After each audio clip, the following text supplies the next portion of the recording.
Boa noite, irmãos, graça e paz. Vamos abrir a palavra de Deus no livro dos Atos dos Apóstolos, capítulo de número 1. Atos, capítulo 1. Nós vamos fazer a leitura dos versos 21 até o verso de número 26. Nós estamos caminhando aqui para o término do capítulo de número 1, da exposição do capítulo de número 1. Nós já comentamos os versos 15 a 20 da exposição que nós dividimos. Vamos ler a partir do verso 21. Atos capítulo 1, versículos 21 a 26, diz assim: É necessário, pois, que dos homens que nos acompanharam todo o tempo em que o Senhor Jesus andou entre nós, começando no batismo de João até o dia em que dentre nós foi levado às alturas, um destes se torne testemunha conosco da sua ressurreição. Então, propuseram dois, José chamado Barsabás, cognominado o Justo, e Matias, e orando disseram: Tu, Senhor, que conheces o coração de todos, revela-nos qual destes dois tens escolhido, para preencher a vaga neste ministério e apostolado do qual Judas se desviou, indo para o seu próprio lugar. E os lançaram em sortes, vindo a sorte recair sobre Matias, sendo-lhe então votado o lugar com os 11 apóstolos. Oremos. Senhor Deus, muito obrigado por estarmos mais uma vez reunidos aqui nesse lugar para aprendermos juntos a Tua palavra. Oramos para que o Teu Espírito Santo nos ilumine a fim de que nós possamos compreender esta passagem e que o Senhor abra o nosso entendimento e que nós possamos, ó Deus, uma vez mais, nos alegrarmos na exposição da Tua palavra. Nós oramos assim em nome de Jesus. Amém. Queridos, nós fizemos uma divisão, vocês estão lembrados, dos versos 15 até o verso 26 em 4 pontos. O primeiro ponto que nós já comentamos, nós falamos a respeito da liderança do apóstolo Pedro, no verso de número 15. Depois nós fizemos uma exposição sobre a ambição de Judas, o apóstolo traidor, dos versos 16 a 20. E hoje nós vamos começar o terceiro ponto, onde nós vamos observar que Lucas ele vai tratar a respeito das qualificações para ser o apóstolo substituto. Esse ponto ele está consubstanciado no verso de número 21 e 22. Nesses dois versos aqui nós temos as qualificações para ser o apóstolo substituto. Nós já vimos que Pedro falou que era necessário que a Escritura se cumprisse acerca de Judas. E aqui no verso de número 21, ele fala de novo que é necessário. Só que agora ele fala de uma segunda necessidade. A necessidade de substituir aquele de quem as Escrituras falavam que ele era o traidor. O que nós temos diante de nós aqui é as qualificações daquele que seria o substituto de Judas. E a primeira coisa que nós devemos entender, irmãos, é que ninguém se intitula apóstolo. Então essa é a primeira coisa que nós temos que pontuar aqui. Ninguém se intitula apóstolo, ninguém se autoproclama apóstolo. O apóstolo bíblico, ele era alguém chamado por Deus. Ele era alguém que Deus colocava sobre ele esta função, este cargo. E por que eu estou usando a palavra era? Porque não existem mais apóstolos hoje. Os apóstolos que existem hoje são todos falsos. Valdomiro Santiago, René Terranova, Peter Wagner e tantos outros nomes que tem por aí, todos que se dizem apóstolos. Tem até um mais famoso aí que é o Luiz Hermínio, né? Todos são falsos. Todos eles, não tem um verdadeiro. Todos esses apóstolos são falsos. Porque quando nós analisarmos aqui as qualificações para ser um apóstolo de Cristo, esses homens, eles não entram nessas qualificações. Então é impossível que eles sejam apóstolos hoje, visto que as qualificações para ser apóstolo aqui, eles não endossam, eles não têm essas qualidades mencionadas aqui no verso de número 21 e 22. Outra característica dos apóstolos falsos de hoje é que eles se auto-intitulam apóstolo. Eles mesmos dizem que são apóstolos. Por exemplo, o Valdomiro Santiago, ele fez uma reunião com os bispos da igreja dele, e foi os bispos da igreja dele que disse que ele era apóstolo. Então por aí você já tira como é as coisas. É muito fácil você ser apóstolo assim, não é? Mas biblicamente falando, um apóstolo é alguém chamado por Deus, vocacionado por Deus, e tem algumas outras qualificações que nós veremos esta noite. Mas a primeira coisa que nós temos que observar é a palavra necessário que Pedro usa aí no verso de número 21 no seu discurso. Veja, Atos 1, 21, veja o que está escrito: é necessário, pois, que dos homens que nos acompanharam todo o tempo que o Senhor Jesus andou entre nós, começando no batismo de João até o dia em que dentre nós foi levado às alturas, um destes se torne testemunha conosco da sua ressurreição. Como eu disse aos irmãos, esta expressão aqui, necessário, ela aparece duas vezes no texto. Embora no texto em português a gente não consiga enxergá-la, porque o tradutor ele substituiu, mas no texto grego a palavra necessário aparece duas vezes. A primeira vez está no verso de número 16, quando Pedro começa o seu discurso. Ele diz: irmãos, convinha que se cumprisse a Escritura. E a palavra convinha aí é a palavrinha dei em grego, que significa necessário. Então, embora no português não apareça a palavra necessário no verso 16, ela está contida no texto original, o texto grego. Quando Pedro diz que era necessário que a Escritura se cumprisse, a palavra necessário aqui significa algo que não seria adiado, algo que aconteceria de forma certeira. Nada poderia mudar o fluxo daquilo que a Escritura profetizou. Haveria um traidor, e esse traidor iria trair o mestre, e esse traidor iria ter um fim trágico. Então, o que aconteceu com Judas aqui era uma necessidade. Tinha que acontecer, e não havia absolutamente nada que pudesse mudar o curso desta profecia. O que a Bíblia diz, a Bíblia tratará de fazer com que se cumpra aquilo que falou, porque ela é a palavra de Deus. Então era necessário. E tanto era necessário que a Escritura se cumprisse no aspecto de que haveria um traidor, como também era necessário, aí vem o verso 21, que é a palavra dei também, era necessário que houvesse a substituição. Agora é muito importante, irmãos, a gente entender uma coisa aqui. Depois que Judas é substituído, não há mais substituição apostólica. Eu acho que os irmãos já devem ter percebido isso no livro de Atos. Se você for comigo, e eu quero que você faça isso, em Atos dos Apóstolos, capítulo de número 12, você vai observar que o apóstolo Tiago é morto, mas ele não é substituído. Não é interessante?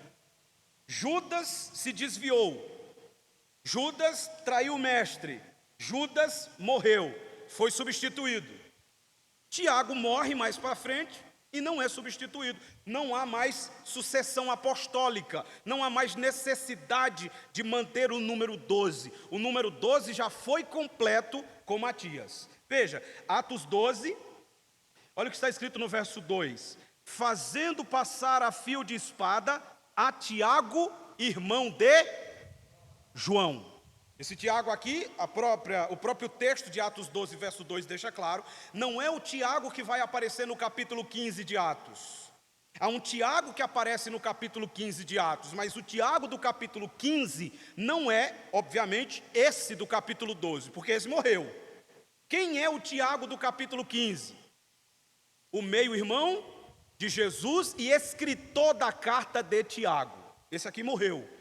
Esse aqui é um dos 12 que fora chamado lá atrás por Jesus e que estava seguindo Jesus no ministério, era um líder influente, por isso foi morto por Herodes. Ele morre e a partir daqui nós não vemos a substituição de Tiago.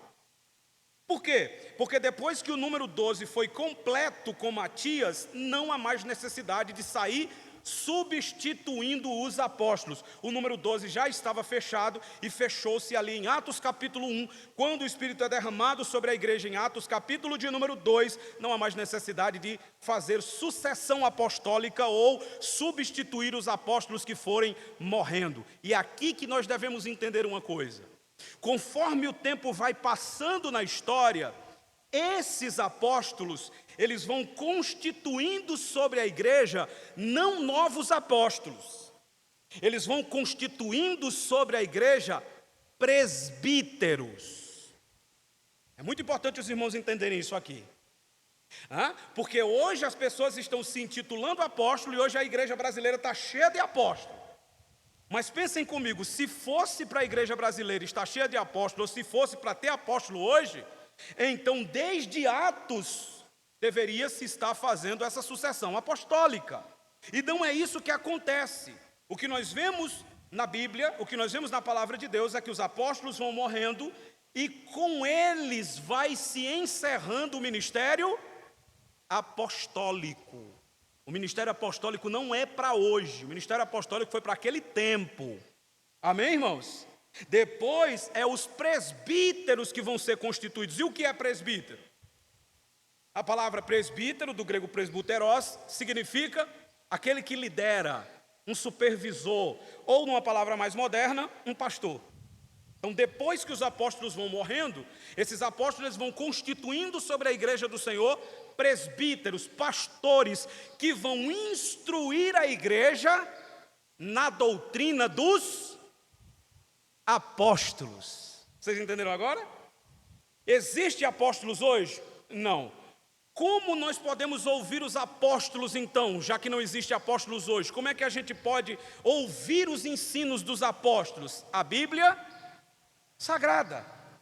Os apóstolos já passaram, mas os seus ensinos estão aqui contidos nas Escrituras. Então, a única sucessão apostólica que existe é os seus ensinos inspirados que foram registrados nas Escrituras.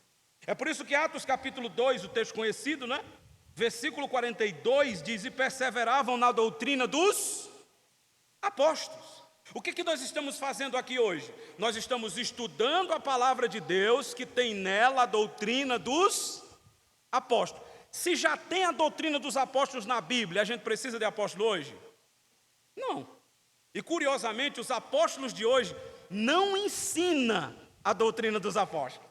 É interessante, né, irmão?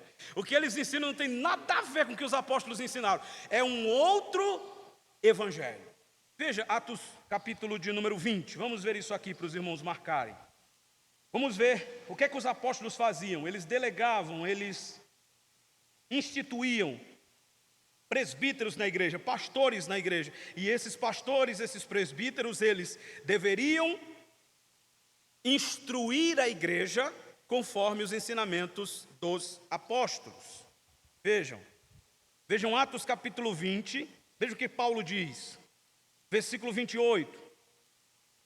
Paulo está aqui fazendo uma reunião com os irmãos da igreja ali em Éfeso, e veja o que ele diz, no verso 28 de Atos 20.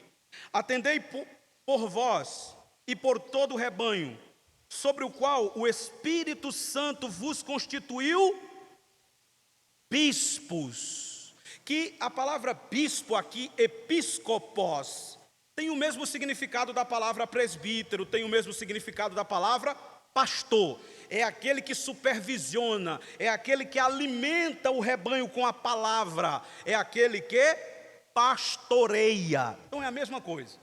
Amém? Mesma coisa, não tem problema nenhum.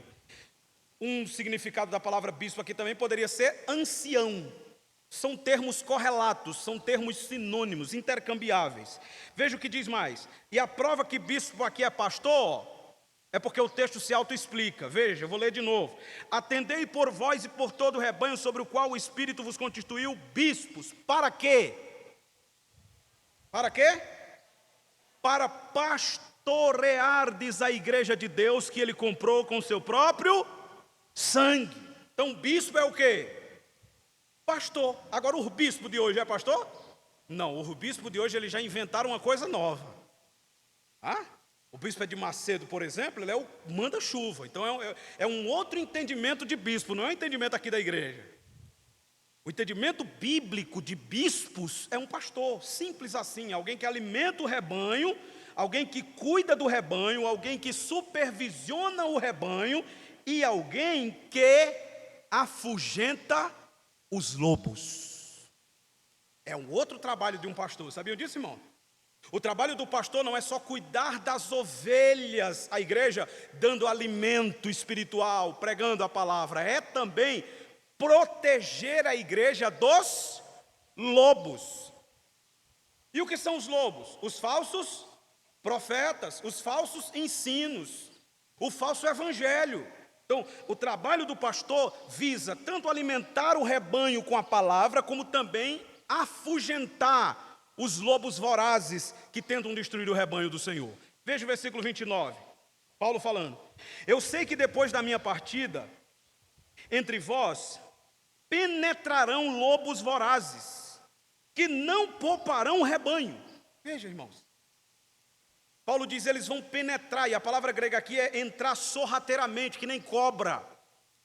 Eles vão se escorregando, eles vão entrando, está entendendo como é?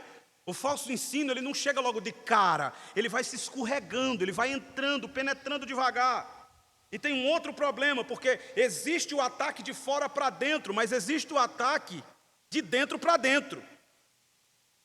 Tem lobos que vêm de fora para cá, mas Paulo está dizendo que pode haver lobos que surjam dentre nós. E esses são os mais perigosos, porque esses são os mais difíceis de identificar. Veja o verso de número 30. E que dentre vós mesmos se levantarão homens falando coisas pervertidas para arrastar os discípulos atrás deles. O que é isso aqui, irmãos? São pessoas que elas estão dentro da igreja e elas começam a trazer ensinamentos perniciosos, fora da palavra, distanciados da verdade, distanciados daquilo que nós cremos como Bíblia, como palavra de Deus, com um único objetivo, qual? Rachar a igreja. Entenderam como é? Dividir a igreja. É por isso que o texto diz aqui, para arrastar os discípulos atrás deles. São pessoas que estão dentro da igreja, mas estão ali, graças a Deus nós não temos isso aqui, graças a Deus, mas elas estão ali para quê? Para ganhar a confiança dos irmãos com falsos ensinos e depois abrir uma congregação e levar metade da igreja mais eles.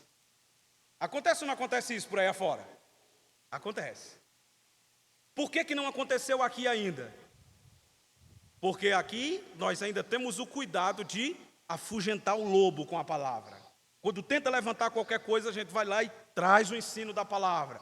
Traz a verdadeira escritura, identifica de longe qual é o lobo, identifica de longe qual é o falso ensino para bloquear esse tipo de ensino. Senão, conforme o passar do tempo, a igreja perde a sua identidade bíblica e ela fica à mercê de todo e qualquer vento de doutrina. E aí, irmãos, os que trabalham no ensino das escrituras, eles vêm de cima. É a palavra supervisor. Então parece que certos ensinos, certas doutrinas, certas mensagens, certos pastores, certos pregadores parecem inofensivos.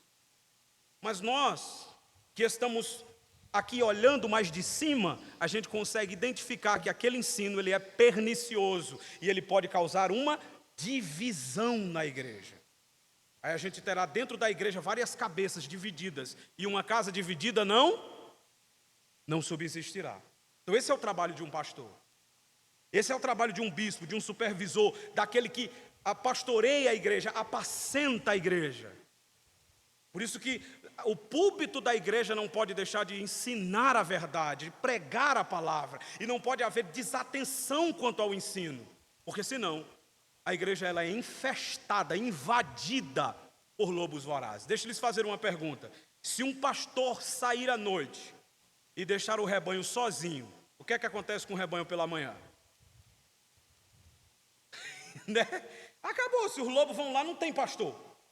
E eles destroem todas as ovelhas. É por isso que tem que haver esse cuidado, essa supervisão. E aí eu estou falando em termos teológicos, doutrinários e bíblicos. para que não haja confusão no meio do rebanho. Aqui, irmãos, não tem muito isso não, mas eu me lembro de uma vez lá em Ipubi, que o pastor da igreja que eu fazia parte, ele teve muito trabalho, muito. Se levantou um camarada lá no meio, ele estava cheio de doutrinas heréticas. Ele começou a ler livros apócrifos e ele confundiu a cabeça dele. Para acabar de lascar, ele tinha problema mental. E aí ele começou a fazer uns movimentos estranhos no meio da igreja, e começou a atrair irmãos para esse tipo de movimento. Depois ele foi na casa de um senhor que estava solteiro há muito tempo, e foi dizer para ele que Deus não proibia o fato do homem ter uma prostituta, porque Oséia casou com uma prostituta, e aquele irmão ficou perturbado e estava querendo se amancebar com uma prostituta, no popular bem dizido, tudo por causa desse irmão. Ele estava assolando a igreja.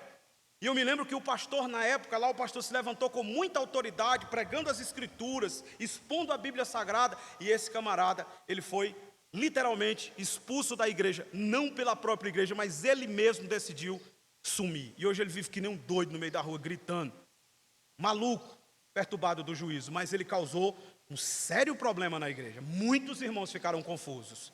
E tudo isso, irmãos, porque os irmãos começaram a abrir as portas das suas casas para que esse camarada, sem conhecimento de Bíblia nenhum, fosse lá dizer coisas para os irmãos que não eram corretas. Foi só o relaxar um pouquinho que esse camarada fez a maior arruaça. Então é por isso que há esse medo, há esse temor e há esse cuidado para com a igreja do Senhor Jesus. Às vezes as pessoas podem interpretar que quando nós estamos ensinando com tanta veemência contra falsas doutrinas, é como se a gente estivesse querendo trazer a igreja para a gente, né? E só a gente, é só nós que temos a verdade. Mas não, irmãos, isso é zelo, para que vocês não sejam confundidos. Porque como diziam os puritanos, um pastor, um pregador é o médico da alma. Se ele errar, ele manda uma alma errar a cirurgia. Ele só manda o corpo para a sepultura. Mas se nós errarmos, nós mandamos as almas para o inferno. É muito mais complicado. Por isso que deve haver fidelidade à exposição da palavra. Mas vamos lá. Vamos entender então quais são as qualificações aqui para substituir Judas. Porque não era qualquer um, já vimos aqui. Não era quem queria. Era necessário haver uma organização. Era necessário ter algumas qualificações. E qual era a primeira? Veja o versículo 21. De novo, de Atos 1. É necessário, pois, que dos homens. Temos um detalhe aqui. Por que não tem mulher aqui? Será que a Bíblia está sendo preconceituosa? Não.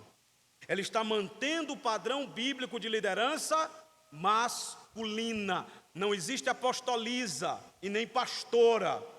A escolha aqui é dos homens.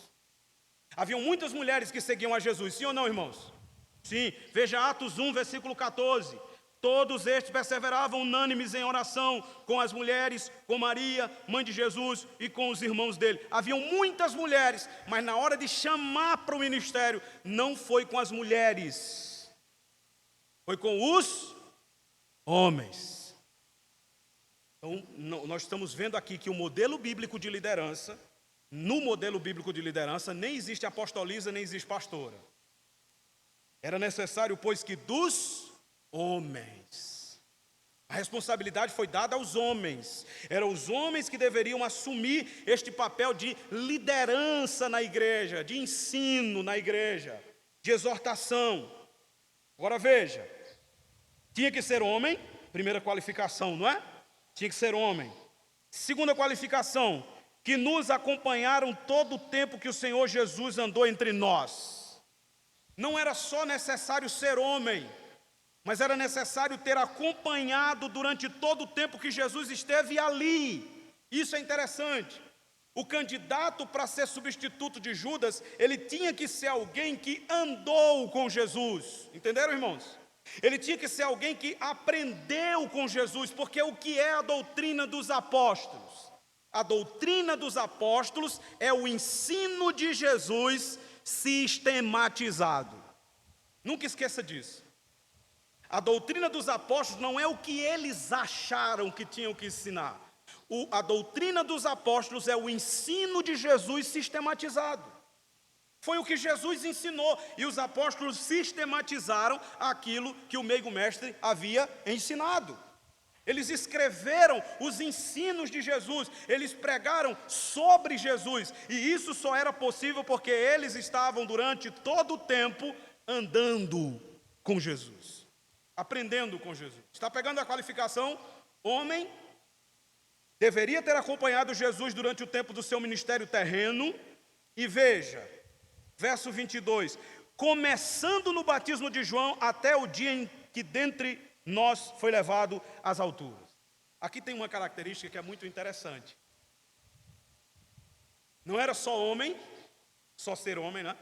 Também não era só ter acompanhado Jesus ali, mas era ter acompanhado Jesus durante todo o tempo, desde o batismo de João até o momento em que Jesus foi assunto ao céu. O que isso ensina? Que alguém para assumir cargo de liderança na igreja tem que ser uma pessoa que persevera. Entenderam, irmãos? Isso aqui é muito importante. Porque nós aqui, os irmãos aí, não é? São futuros líderes na igreja, líderes de pequenos grupos, diáconos ou diaconisas, ou seja lá o que é que Deus vai chamar vocês. Uma característica é essa de um líder. Claro, aqui nós estamos falando de apóstolos especificamente, mas todo líder tem que ter essa característica aqui. A perseverança. Alguém que permanece, aconteça o que acontecer. Irmãos, um bom líder, ele não pode pular do barco quando as coisas estão complicadas. Um bom líder, ele não pode abrir mão do seu cargo quando as coisas não estiverem favoráveis. Porque nós não estamos lidando com coisas humanas, nós estamos lidando com coisas sagradas. O cargo que nós desempenhamos, a função que a gente faz aqui, por mais que pareça simples, é algo sagrado. É uma vocação, é um chamado, é bênção de Deus. Se nós não tivermos essa perseverança aqui, não estamos qualificados. Veja, eles estavam com Jesus desde o batismo de João até o momento em que Jesus foi levado às alturas. Quando nós fazemos uma rápida pesquisa sobre o que aconteceu durante esses 3 anos, foram muita coisa, não foram, irmão? Foram ridicularizados em Jerusalém, foram acusados porque seguiam Jesus, Jesus foi morto, Jesus passou 3 dias ali na sepultura, depois Jesus ressuscitou. Foram momentos difíceis, tensos, enfrentaram tempestades, quase que eles morriam no meio daquele mar, mas eles perseveraram. Isso aqui é muito importante para nós entendermos. Tinha que ser alguém que estava disposto a ir até o final. A ir até o final. Eu fico muito desconfiado, irmãos, quando eu vejo um pastor, um pregador, um obreiro dentro de uma igreja dizendo assim: tem hora que eu penso tanto em parar. É complicado, irmãos, isso. Porque não é uma brincadeira, irmãos. A gente foi chamado por Deus para compor o ministério. E por mais que em algum momento tenha esse tipo de sentimento, porque nós somos humanos, mas isso nunca deveria ser verbalizado para a igreja. Nunca. Alguém que sentia esse tipo de sentimento, de ser obreiro na igreja, sentia o sentimento de parar, de desanimar, ele deveria orar, pedir perdão a Deus por isso. Por quê? Porque é uma honra servir no ministério. É uma honra trabalhar para o Senhor. Eu não estou dizendo que em algum momento você vá desanimar, eu vou desanimar. Sim, isso pode acontecer com qualquer um de nós, mas quando a gente pensar em parar, a gente lembre da posição que nós estamos. Isso não é uma brincadeira para a gente chegar diante da igreja e dizer: eu já pensei tanto em desistir, eu estou tão desanimado. Não, irmãos, não. Esse é o lugar mais alto que um homem ou uma mulher pode estar. Aonde, irmão? Servindo no ministério. Servindo no ministério. A não ser que tirem a gente, né? Aí não tem o que fazer. Fui mandado embora, que nem John Wesley foi mandado embora. Mas eu sei que o desânimo pode vir, mas nós jamais devemos olhar para isso como se fosse um curso que a gente começou a fazer, aí as coisas ficaram difíceis, eu digo: eu não quero mais fazer o curso mais não. Não é assim, meu irmão. Eu já ouvi isso. Eu não quero mais ser um diácono na igreja. Como assim? Como assim? Não é uma brincadeira, irmão. Não é a samba da roda que você samba quando cansa, diz, eu não vou mais brincar não. Não, é um chamado divino. E quem me chamou foi o capitão da minha salvação. E eu não posso abandonar o exército. Eu não posso sair aqui da linha para o qual fui chamado. Jamais alguém vai chegar diante do seu comandante, alguém que é da polícia, e vai dizer assim, ó, rapaz, isso não é o que eu imaginei não, eu estou querendo sair agora. Ele vai levar uma repreensão tão grande, irmão. Não, nós fomos alistados para uma guerra. E a gente só termina a guerra de duas formas: ou morto, ou quando a guerra é vencida e a gente sobreviveu. É assim ou não é? Há um testemunho que eu achei bem interessante. O pastor Marcos Granconato, quando ele assumiu a primeira igreja dele, ele era pastor nessa igreja, e um dos pastores, um dia chegou para ele era um pastor bem jovem nessa época, e disse assim, pastor Marcos, eu estou aqui pedindo demissão do meu cargo de pastor. Eu não quero mais ser pastor. E o pastor Marcos disse assim, mas por quê? Disse, porque aconteceu muitas coisas, eu estou muito triste com vários irmãos da igreja e eu não quero mais ser pastor não. Eu estou pedindo demissão. Tá bom. A partir de hoje você não é mais pastor. E o cara ficou na igreja como membro. Só que uma semana depois ele se arrependeu. Aí ele voltou lá no pastor Marcos, aí disse assim, pastor, eu queria pedir perdão. Porque eu estava equivocado, falei sem pensar e eu quero me desculpar com o senhor sobre a questão da demissão do meu pastorado. E ele disse, amém, meu irmão, você está desculpado. E aí o irmão disse assim, só isso? E o pastor Marcos disse, só, já lhe perdoei, você está desculpado. Mas e o meu cargo de pastor? Ele disse, seu cargo de pastor você não tem mais. Porque um pastor que pula do barco quando as ovelhas mais precisam, não serve para ser pastor nessa igreja. Vocês estão entendendo como é forte? Não serve mais. Você provou para mim, disse o pastor Marcos com aquele auxiliar, que eu não posso contar com você. E quando as coisas apertarem, você corre. Não dá para contar com pessoas assim. Isso é sério, irmãos. Por isso que aqui há essa ênfase, alguém que tem constância, alguém que começou desde o batismo de João até o dia em que Jesus foi levado às alturas, isto é, alguém que persevera, alguém que é constante. No meio da igreja evangélica hoje a gente está vendo muito fogo de palha. Muito fogo de palha. Quando a escola de fundamentos foi aberta, irmão, essa igreja estava cheia, lotada, as cadeiras estavam cheias de gente. Distribuíram um bocado de copo, um bocado de caneta, um bocado de coisa, agora vai, e pá! 3 semanas depois, era esse número aqui que estava. 3 semanas. E eu ouvi inúmeras promessas aqui, de que ia ter isso, ia ter aquilo. Olha onde estamos. Louvado seja Deus pelas vossas vidas. Mas o que eu estou dizendo a vocês é que a fala que vai permanecer não significa nada se eu não decidir permanecer. Aqui. Se eu tivesse que escolher alguém, eu teria que olhar para quem ficou. Eu não poderia olhar para quem foi embora. Eu tinha que olhar para vocês. E vocês permaneceram. São essas coisas pequenas, irmãos, que qualificam pessoas para o ministério ou reprovam. E se nós fôssemos mais criteriosos na escolha de obreiros, nós teríamos menos problemas na igreja. Sabiam disso? Menos problemas. Veja, perseverança, mas o que mais? E aí eu acho uma das partes mais fortes para ser apóstolo. Um destes aí que era homem, que acompanharam durante todo o tempo o Senhor Jesus, que eram perseverantes, desde o batismo de João até o dia que Jesus foi levado às alturas, eles estavam ali. Mas tem uma coisinha aqui, ó. Eles deveriam ser testemunha conosco, com os outros 11, da ressurreição de Jesus. E é aqui aonde ficou mais estreito o negócio. Porque não bastava apenas ser homem, tinha que ter acompanhado Jesus durante todo o tempo, tinha que perseverar, desde quando Jesus foi batizado por João até quando ele foi elevado às alturas, mas eles também tinham que ser testemunha. E aqui tem 2 significados. A palavra testemunha aqui no grego é a palavra martus, de martureu. E ela tem 2 significados. O primeiro significado é aquele que viu Jesus ressuscitado.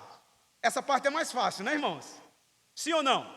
Sim, Jesus ressuscitou, os apóstolos estavam ali, viram Jesus ressurreto. Amém, glória a Deus, aleluia. Só que veio o segundo significado da palavra martureu, ou martus, que é a palavra Marte. Não era só alguém que viu Jesus ressurreto, mas era alguém que estava disposto a pregar a mensagem da ressurreição ao ponto de morrer, se preciso fosse, defendendo essa mensagem. É fácil? Tinha como voltar atrás? Não. O próprio Jesus disse: quem lança a mão do arado não é apto para o reino de Deus. É essa a dificuldade aqui. Era alguém que viu Jesus ressurreto, mas era também alguém que estava disposto a morrer pela mensagem da ressurreição. Em outras palavras, era alguém que pregaria sobre Cristo, mesmo sobre a ameaça de morte. Mesmo que alguém dissesse: eu vou matar você por causa dessa mensagem que você está pregando, que foi o que aconteceu com Tiago, não é? Que a gente leu aqui, Atos 12, verso 2. Era alguém disposto a morrer, irmãos. E isso aqui não é só para os apóstolos, isso aqui é para todos nós. Nós somos chamados para, se preciso for, morrer defendendo a verdade do Evangelho, pregando a palavra de Deus, crendo que Jesus de fato morreu e ressuscitou. E por que essa expressão aqui é tão importante? Testemunha conosco da sua ressurreição. Porque a ressurreição de Cristo é o tema central da pregação do Evangelho. Os irmãos sabiam disso? A gente foca muito na morte de Jesus, não é? E é bom, porque a morte de Jesus é o sacrifício perfeito dele para substituir a gente naquela cruz como pecador. Mas se Jesus não tivesse ressuscitado, ele seria só um morto. Ele não pagaria o pecado de ninguém.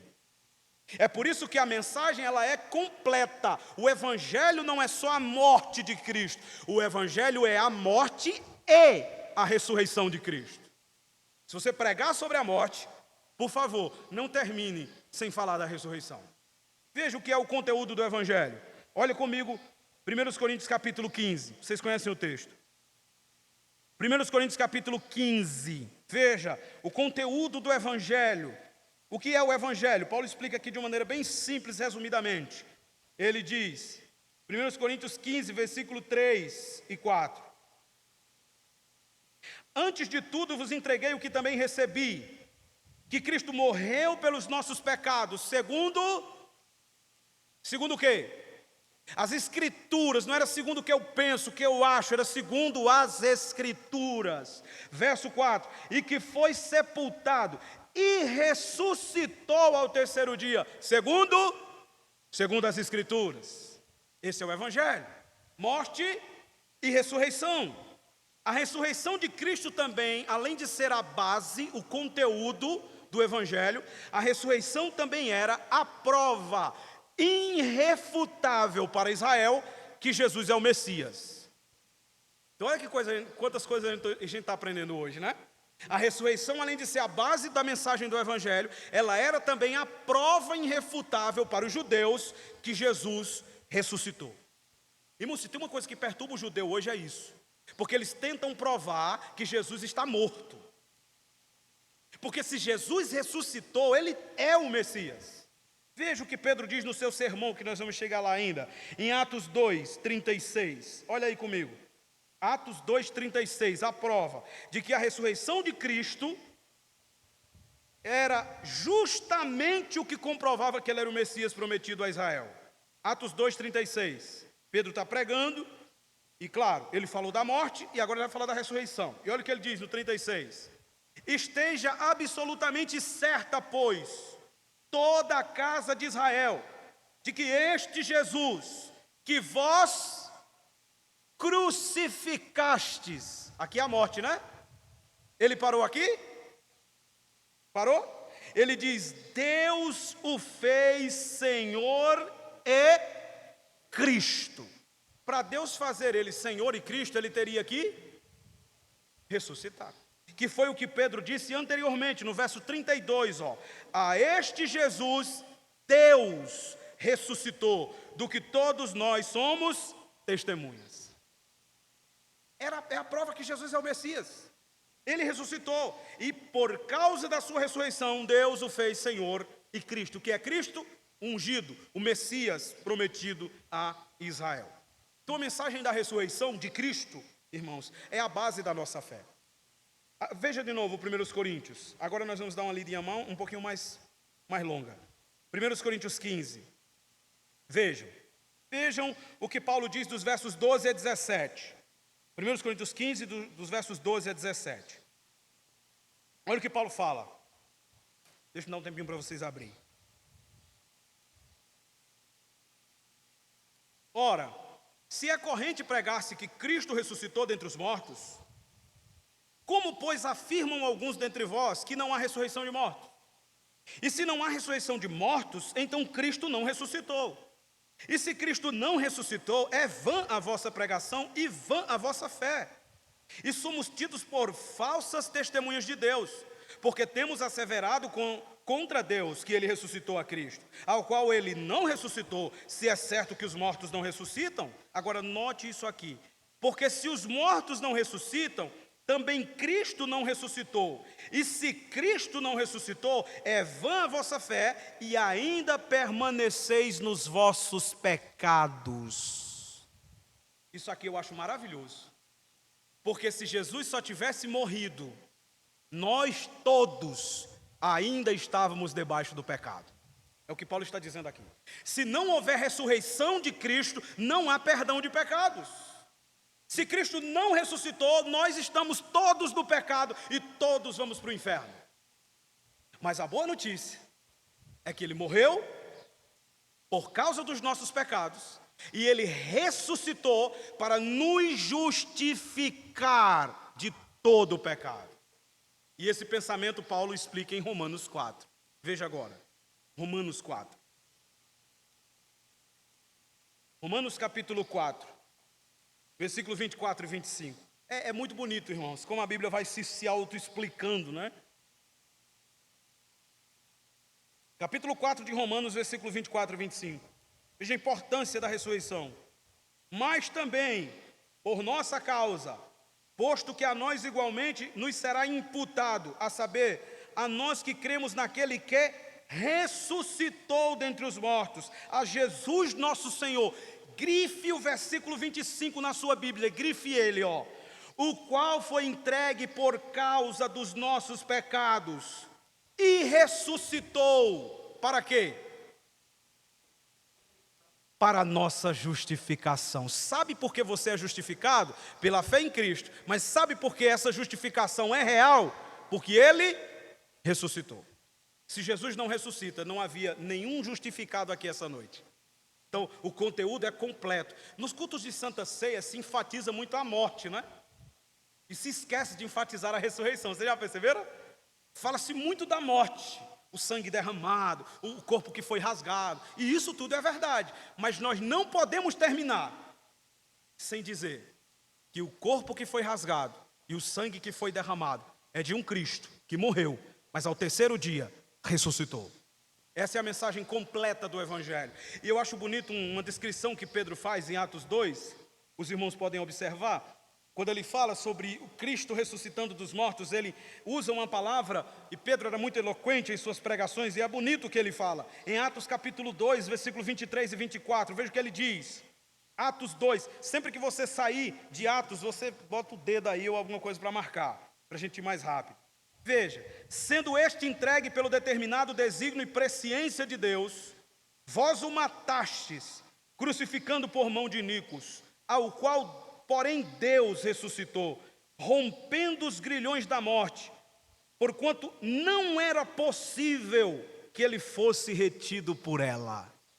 Eu acho bonito isso aqui, porque Pedro está dizendo, ele morreu.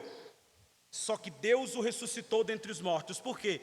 Porque não dava para a morte segurar ele morto. É o que Pedro está dizendo.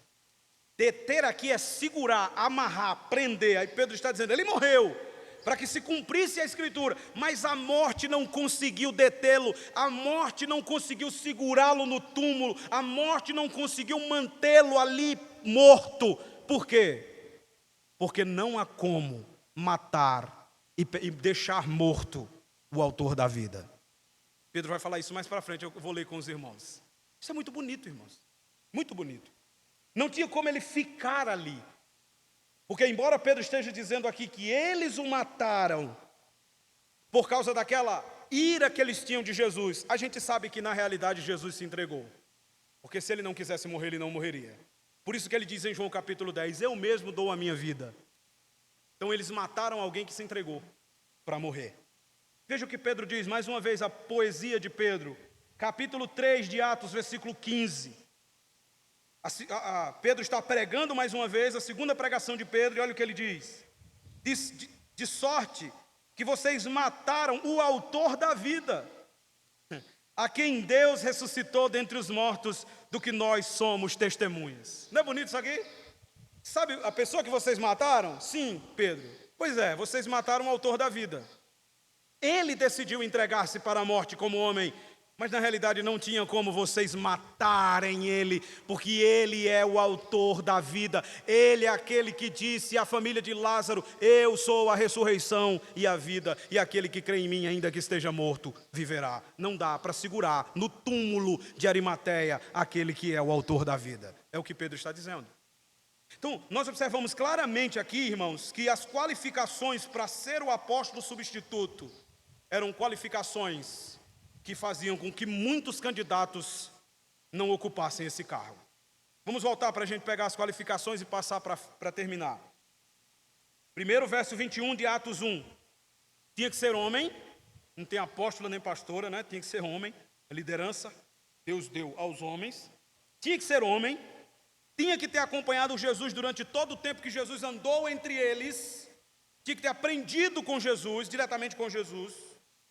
3, tinha que ser perseverante, porque tinha que ter estado com Jesus durante o começo do ministério de Jesus, do batismo de João, até o fim do ministério terreno de Jesus, quando ele é assunto aos céus, e tinha que ser testemunha da ressurreição. Tinha que ter visto Jesus ressuscitado e tinha que estar disposto a morrer pela mensagem da ressurreição. Eu pergunto aos irmãos, com essas qualificações aqui, tem apóstolo hoje? Tem não. Os apóstolos de hoje são todos falsos, todos mentirosos. Perguntaram para mim numa caixinha do Instagram, irmão, o que é que você acha dos apóstolos?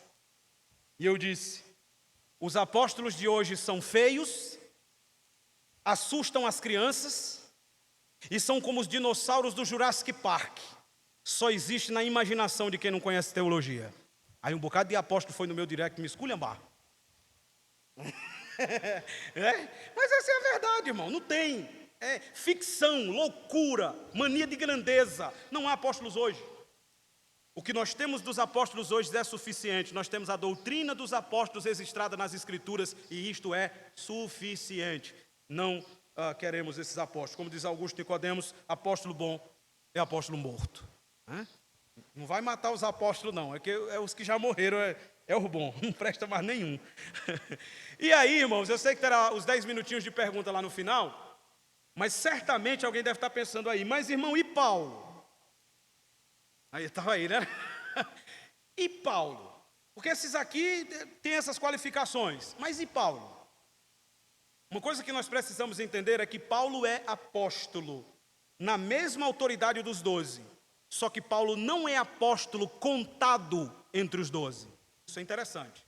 Ele tem a mesma autoridade dos 12 apóstolos de Cristo, mas ele não é contado entre os 12. A mesma coisa aqui acontece com Paulo. Paulo também, ele vê o Senhor Jesus ressuscitado, em Atos capítulo 9, no caminho de Damasco. Ele foi chamado diretamente por Jesus para ser apóstolo, que era uma das qualificações para ser um apóstolo. Viu Jesus ressurreto, foi chamado por Jesus, e curiosamente, eu vou mostrar para os irmãos, Saulo de Tarso, o apóstolo Paulo, ele foi ensinado por Jesus, Ray Stegman fala isso, no mesmo tempo que os apóstolos foram ensinados na terra. Os apóstolos foram ensinados cerca de 3 anos por Jesus. Paulo passou 3 anos no deserto da Arábia. E o Ray Stegman diz que é exatamente o mesmo tempo em que os apóstolos aprenderam com Jesus, Jesus também fez um seminário intensivo com Paulo no deserto da Arábia. Então ele tem todas as qualificações, mas ele não é contado entre os 12, porque o número foi fechado. A conta é os 12 apóstolos e Paulo. E Paulo deixa isso claro. Veja aí, de novo, 1 Coríntios 15. Veja, o próprio Paulo, ele não se considera um apóstolo como os 12, mas ele diz que era apóstolo, porém fora do tempo. Veja o que ele diz. 1 Coríntios capítulo 15, versículos 7 e 8. Eu ainda queria terminar, acho que vai dar tempo. 1 Coríntios capítulo 15, versículos 7 e 8. Depois foi visto por Tiago, mais tarde por todos os apóstolos. E afinal, depois de todos, foi visto também por mim. Então Paulo viu ou não viu Jesus? Viu. Aí ele diz, como por um nascido fora do tempo. Ele reconhece. Ele diz, eu não vivi o mesmo tempo que os 12 viveram, mas pela graça eu sou o que sou. Eu fui chamado fora do tempo. Por isso, versículo 9, olha a humildade desse homem. Eu sou o menor dos apóstolos, que mesmo não sou digno nem de ser chamado apóstolo, porque eu era um perseguidor da igreja de Deus. É bonito, não é isso aqui? Um apóstolo chamado fora do tempo. Jesus colocou Paulo no ministério. Isso fica claro que nós não vamos ler só para ganhar tempo, mas em Romanos capítulo 1, versículo 1, 1 Coríntios capítulo 1, versículo 1 e Gálatas capítulo 1, versículo 1, está escrito lá, Paulo, servo de Jesus Cristo, chamado para ser apóstolo, não pela vontade dos homens, mas pela vontade de Deus. Deus chamou ele, ele viu Jesus ressurreto, Deus deu a ele a capacidade de escrever as escrituras inspiradas, mas mesmo assim, ele diz, olha, eu sou o menor dos apóstolos. E os de hoje? Os de hoje é maior do que Paulo. Né? Não tem humildade, irmãos. Veja, as qualificações para ser apóstolo estão todas contidas no apóstolo Paulo. Todas contidas nele. Mas mesmo assim, ele era tão humilde que ele dizia, eu nem sou digno de ser chamado apóstolo. Eu trabalhei mais do que eles, mas não foi eu. Foi a graça de Deus que habita em mim. Então, quantos apóstolos existem? Temos os 12 e Paulo. E todos já morreram. E deixaram seus escritos inspirados aqui. Deus os capacitou para escrever as escrituras inspiradas. Então o que nós temos dos apóstolos hoje nas escrituras é suficiente. Não escutem esses apóstolos de hoje, são todos mentirosos. Obreiros fraudulentos, como diz Paulo em 2 Coríntios capítulo 11, ministros de Satanás, que se transfiguram em apóstolos de Cristo. São todos mentirosos. Todos. Não tem um que preste. Todos mentirosos. Vamos lá, vamos terminar. Volta para Atos. Eu tenho 6 minutos para terminar isso aqui. Vamos lá, que na semana que vem eu quero entrar no capítulo 2, não é? Quarto e último ponto. O substituto é escolhido. Esse aqui é rapidinho. Olha o que diz o verso de número 23. Já vimos as qualificações.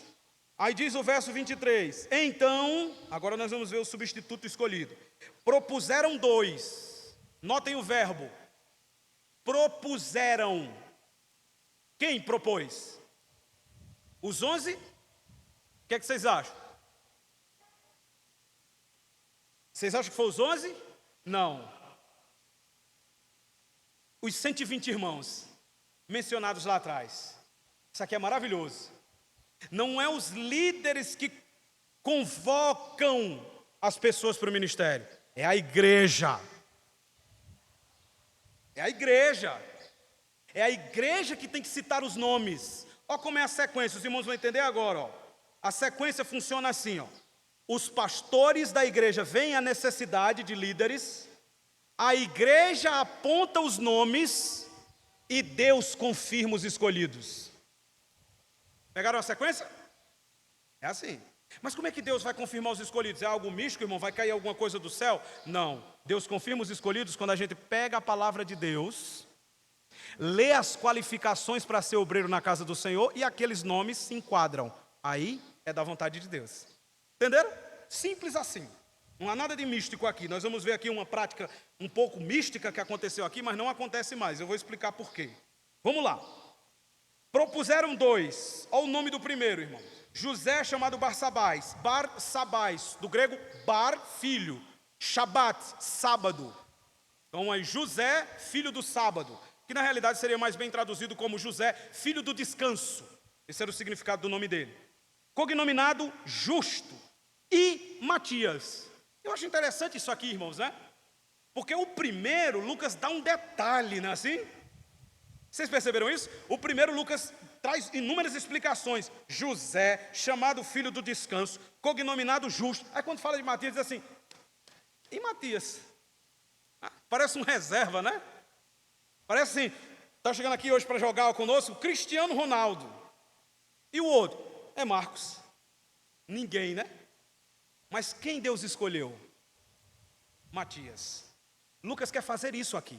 Esse é o trabalho do exegeta, né? Extrair a mente do autor. É isso que Lucas quer pontuar aqui. Lucas está mostrando que não são os títulos que botam a pessoa no ministério. É o Deus que chama e bota no ministério. Vocês entenderam aqui? Era só Matias. O nome de Matias significa dom de Deus. Bonito, né? Dádiva de Deus. Olha como é bonito isso aqui. José, e ele não era um homem ruim não, viu, irmão? José era um crente, era um homem de Deus, mas não foi escolhido. José, chamado Barsabás, cognominado Justo, não era ele. Mas e Matias? Matias é um dom de Deus, é uma dádiva de Deus para a igreja, porque isso são ministros.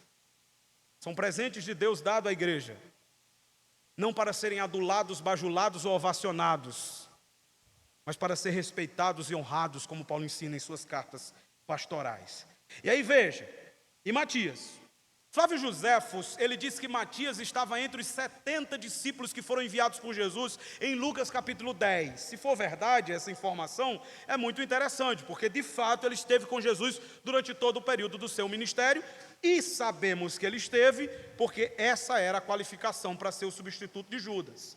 Então nós temos aqui, os apóstolos vendo a necessidade de substituir Judas, a igreja escolhe os nomes, e tem dois, mas veja o versículo 24 de Atos 1. E orando disseram, Tu, Senhor, que conheces o coração de todos, revela-nos quais destes tens escolhido para preencher a vaga neste ministério e apostolado, do qual Judas se desviou, indo para o seu próprio lugar. O seu próprio lugar aqui é um eufemismo para o inferno, viu? Que Lucas está sendo educado aqui. Mas a tradução literal é, do qual Judas se desviou, indo para o inferno. Isso é a tradução literal. É porque ele usou um eufemismo para não ficar tão forte. Mas veja, depois que os nomes são citados, eles não ficam discutindo na reunião. Esse vai, esse não vai, eu não gosto desse, eu gosto mais daquele. Não, eles oraram. Prática esquecida, né, irmão? É o método antigo que funciona, né? Quais são os nomes para fazer parte de qualquer ministério da igreja? Fulano, fulano e cicrano. Amém, glória a Deus. Agora nós vamos orar. E depois que orar, agora nós vamos pegar as escrituras e ver as qualificações para ver se essa pessoa se enquadra no perfil de um servo, de uma serva de Deus para compor esse ministério. É assim que funciona. A gente é que deixa essas coisas de lado, mas é assim que funciona. E o que eu acho bonito é porque há aqui, e permitam-me aí 5, 6 minutos para eu terminar, irmãos. Hoje nem vai ter pergunta, mas há aqui algo embutido aqui, ó. Tu, Senhor, que conheces o coração de todos. Lucas está nos lembrando uma passagem da Escritura aqui. Quem pode dizer qual é? Quem lembra? Veja, tu que conheces o coração de todos. Vou dar uma dica. Aqui nós estamos falando de uma pessoa escolhida por Deus. Tem uma passagem bíblica aqui que Lucas quer evocar na minha e na sua mente. Aê, beleza, isso mesmo. Lembra? Passaram-se os irmãos de Davi, e quando o primeiro chegou, Samuel disse, é esse aí, bonitão, alto. Mas o que foi que Deus disse? Tu olhas a aparência, mas eu, o Senhor, vejo o coração. Eles estão evocando essa passagem. Eles estão dizendo, a gente pode olhar pela aparência, mas é o Senhor quem conhece o coração, o ministério é teu, a igreja é tua, o rebanho é teu, e é o Senhor que tem que colocar a pessoa aqui. Coisa bonita, né, irmãos? Coisa linda. Agora veja, está claro aqui que a igreja escolheu e que eles estão buscando a direção de Deus, mas como era que eles iam saber? Precisava de algum artifício humano para que eles soubessem quem era o escolhido. Hoje precisa disso? Não, porque nós temos a Escritura. E pela Escritura nós vamos olhar as cartas de Paulo e nós vamos ver quais são as recomendações de um líder, de alguém que exerce liderança na igreja, e nós vamos julgar essa pessoa, provar essa pessoa a partir do que está escrito. Mas lembra, eles têm as Escrituras do Antigo Testamento e eles estão se baseando nelas.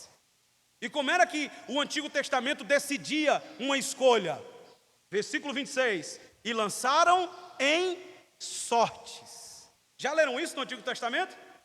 Era assim que se decidia as coisas no Antigo Testamento. Então eles não estão indo fora da Bíblia, não. Eles estão usando uma prática comum do Antigo Testamento. Quando se queria saber quem era o escolhido de alguma coisa, se lançava sorte.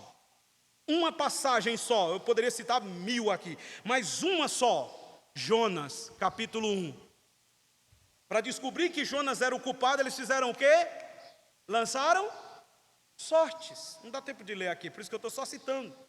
Há outras passagens como Levítico capítulo 16, versículos 8 a 10, Josué capítulo 7, versículo 14, Provérbios 18, 18. E por que eles lançam sorte aqui? Porque Provérbios capítulo 16, versículo 33 diz: a sorte se lança no colo, mas a resposta vem do Senhor. Essa é a única e última vez que se lança sorte na Bíblia para decidir alguma coisa. Por quê? Porque o próximo episódio é a descida do Espírito Santo. Depois que o Espírito Santo desce em Atos capítulo 2, não precisa mais lançar sorte. A partir de agora, o Espírito falará diretamente quem são os escolhidos. Veja, eu tenho que ler, irmãos. Veja Atos, me dê aí uns 5 minutinhos. Veja Atos capítulo 13. Atos capítulo 13. Ah, irmão, e hoje? O Espírito Santo fala como? Pela palavra, eu já disse. Ele é o autor das Escrituras.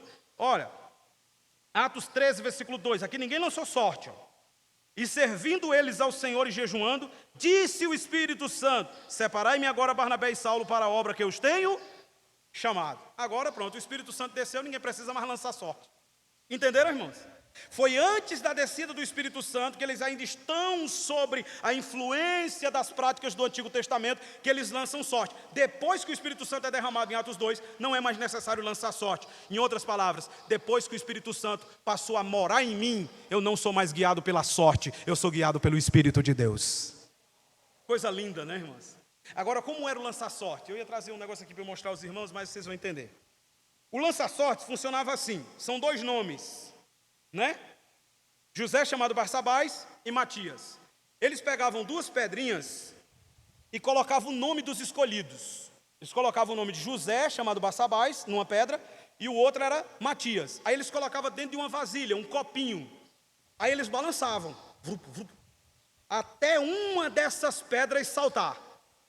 Não era interessante, né? Balançava, até uma dessas pedras saltar. Irmão Marcos, se saltasse as 2, a primeira que caísse no chão era a escolhida. Tipo um jogo de dados, né? Eles balançavam, aí de repente a pedrinha saía. Quando a pedra saiu, que caiu no chão, eles foram lá e olharam e disseram: opa, Matias é o escolhido. Mas na realidade, irmão, a sorte aqui foi guiada por quem? Por quem? Por Deus. Por quê? Porque antes de lançar sorte, eles, verso 24, oraram. Deus só mostrou um sinal visível para que ninguém tivesse dúvida que o escolhido fora Matias. E aí como termina o versículo 26 para a gente acabar? E os lançaram em sortes, vindo a sorte recair sobre Matias, sendo-lhe então votado lugar com os 11 apóstolos. Pronto, o número 12 está fechado, Judas foi para o inferno, literalmente falando, Matias substituiu ele, o lugar dele, e nos 12 tronos, lá em Apocalipse, que é mencionado, quem é que vai estar sentado lá? Paulo ou Matias? Hã? Matias. Quem foi escolhido para substituir Judas foi Matias. Paulo vai estar no céu? Com toda certeza, mas não vai estar sentado no trono dos 12. Ele vai estar sentado em outros tronos, como a gente também. Apocalipse 3, 21 diz que todo aquele que vencer, assentar-se-á num trono, assim como Jesus se assentou. Apocalipse 3, 21. Terminamos então, aplicações e conclusões rápidas. O que é que a gente aprendeu ao longo de todo esse essa exposição dos versos 15 a 26, vimos que a igreja precisa ser criteriosa na escolha dos obreiros, a primeira coisa que a gente aprendeu. Segundo, precisamos permanecer até o fim para não termos o fim de Judas, lembra que a gente falou disso? Terceiro, entender que Deus é soberano e tem o controle da história em suas mãos e nada o apanha de surpresa. E por fim, pontuar que os pastores veem a necessidade de líderes na igreja, a igreja seleciona os nomes, mas é Deus quem dá ou quem escolhe aqueles que foram apontados. É assim que funciona uma igreja bíblica, né, irmãos? E o que nós temos que fazer? Orar e trabalhar para que nós possamos entrar nesses critérios escriturísticos de como conduzir uma igreja com os padrões bíblicos. Amém? Tem uma pergunta, né? Então nós tiramos lá fora essa dúvida aí. Vamos lá, se ficar em pé.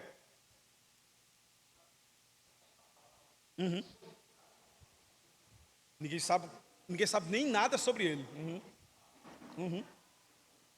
Nada. Deus é tremendo, né, irmão? O que sabemos é que ele é um dom de Deus. Certamente ele fez muitas coisas, mas nada foi registrado, né? Nada. Perfeito, irmão. Vamos orar. Muito bem, irmãos. Semana que vem, a gente entra no capítulo 2.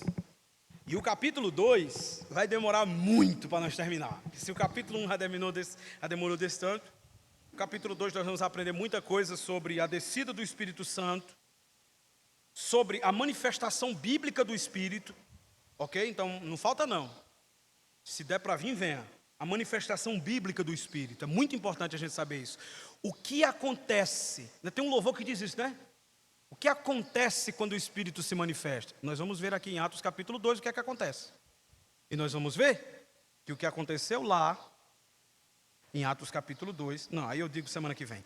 Vamos orar. Senhor nosso Deus, nós te damos graças, louvamos o teu nome, agradecemos ao Senhor por esta palavra. Agradecemos a Ti, ó Deus, porque o Senhor tem nos conduzido neste livro e nós temos aprendido bastante sobre o que é ser igreja.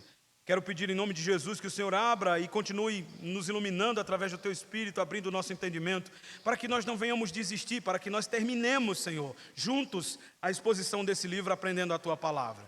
Guarda a Tua igreja do mal, livra a Tua igreja de heresias e ajuda-nos, ó Deus, a permanecer firmes e fortes em Tua presença, para a glória do Teu santo nome, em nome de Jesus. Amém. Glória a Deus. Tem um irmão nos visitando hoje ali, né? Deus abençoe, meu irmão. E sinta-se bem no nosso meio. Venha semana que vem.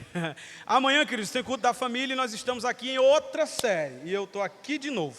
Enquanto vocês não me abusar, eu não abusarei de vocês não. Tá bom?